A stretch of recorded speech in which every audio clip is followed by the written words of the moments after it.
వెళ్ళి బ్యాక్ వెళ్తున్నా. ఇప్పుడైతే కార్లోకి ఇప్పుడు కార్ ఎక్కుతున్నాను. ఇప్పుడు నెక్స్ట్ యాడికి పోవాలో లేకపోతే వీడితో మన ఈరోజు వ్లాగ్ ఎండో తెలుదు, మళ్ళీ మాట్లాడుకుందాం. సో గైస్ పశుపతికి అయితే వచ్చేసాము.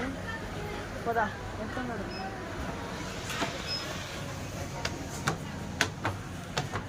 సో పశుపతికి అయితే వచ్చేసినాం, పైకి అయితే వెళ్తున్నాము. నాకు మెట్లు అంటే చాలా భయం. బికాస్ మెట్లు అంటే నాకు చాలా భయం గైస్. బికాస్ ఇది చూసారు కదా ఎంత వుడెన్తో చేశారు.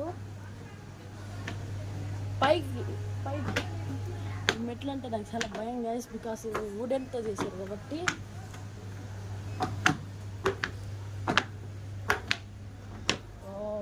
పశుపతికి అయితే వచ్చేసినాం. పశుపతిలో 3rd ఫ్లోర్ అనమాట.